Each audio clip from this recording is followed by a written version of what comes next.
chama-se O Comissário e, dada a diversidade do autor, eu vou pedir que nesta sala também, uma vez que o autor é cheio de imaginação, imaginemos também um bocadinho esta história que ele conta. É uma história mundana, aviso desde já. Eu vou ler. Muito boa tarde, senhoras e senhores telespectadores que acompanham esta emissão da televisão do Barreto Encarnado da Diocese de Alcochete. Boa tarde também ao estimável público que aderiu em grande número a esta nossa emissão única na história da TBE, Televisão do Barreto Encarnado. Estamos em direto da Travessa dos Bispos Escarlates para vos apresentar um acontecimento que é já um best-seller das nossas televisões. A première, eu traduzo para os menos entendidos, a estreia absoluta do conto O Comissário, do não menos afamado escritor e músico de vanguarda Salvador Pérez. Artista internacional reconhecido, muito mais vivo e brilhante que Saramago, mais realista que Paulo Arrego e muito mais leve que Joana Vasconcelos.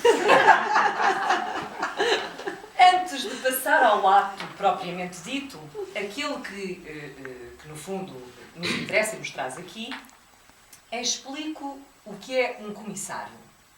Comissário é o nome dado por muitos ao chefe da polícia, o comissário superintendente, o senhor comissário. Mas também há o comissário político, aquele que executa as ordens e põe as ovelhas tresmalhadas no caminho da verdade, aquele que dita as leis do partido. Ou last, e também at least, o comissário da exposição, ou seja, o curador. Em linguagem anglo-saxónica internacional, o curator. Aquele que concebe e acompanha a montagem da exposição. Portanto, convido-vos agora, senhores telespectadores, a espreitar comigo este conto de Salvador Pérez.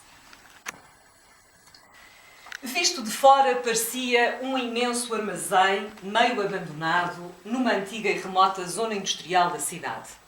Na fachada, logo acima da porta de entrada, empoleirava-se uma tela com 4 metros de comprimento por 2 de altura, anunciando o evento.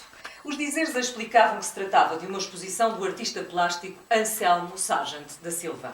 O título da mostra desenvolvia-se ao longo dos 4 metros da tela. Fora daqui, suas bestas. À porta do armazém amontoava-se uma horda de convidados aguardando que as portas abrissem, o que estava previsto acontecer exatamente às 10 da noite.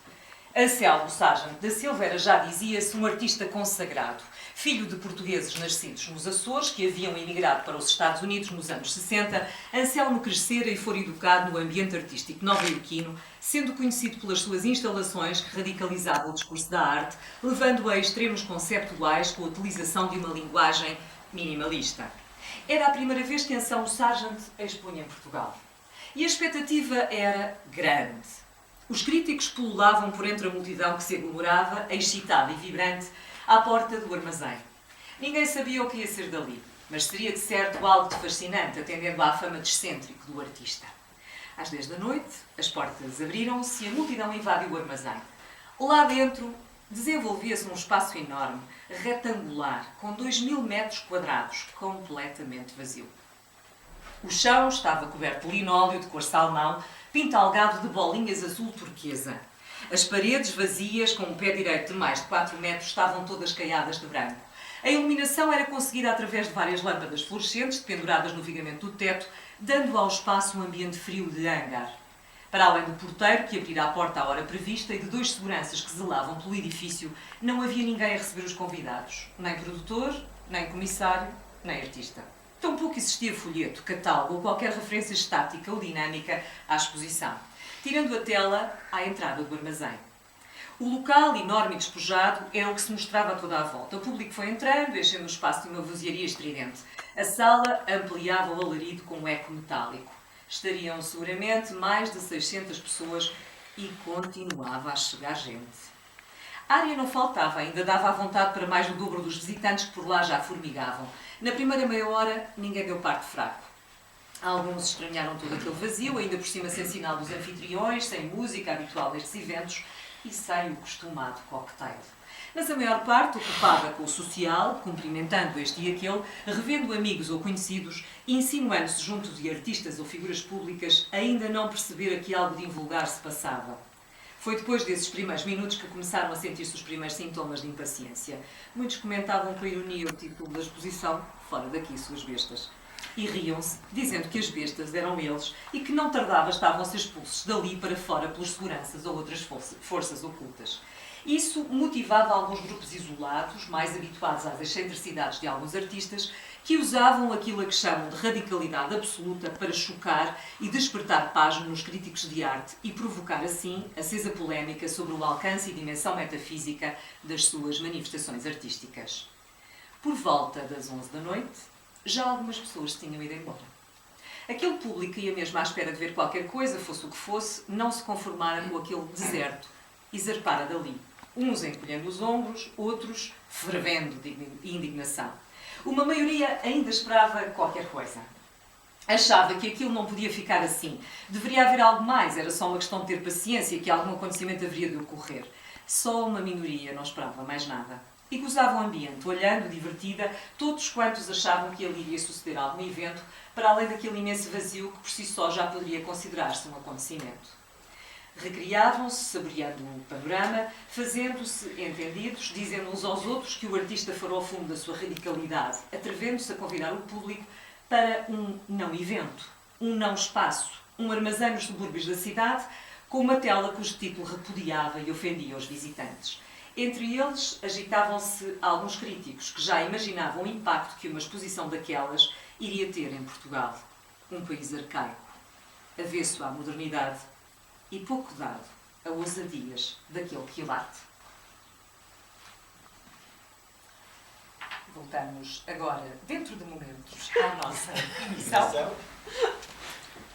Depois de um breve aperitivo sobre esta magnífica história contemporânea, quero apresentar o nosso primeiro convidado em estúdio, a senhora professora doutora Lola Tenente Commissioner da Silva, especialista em arte, história e vernissage, que nos dará a sua perspectiva crítica sobre esta obra ímpar. Com licença, vamos primeiro esperar pela convidada.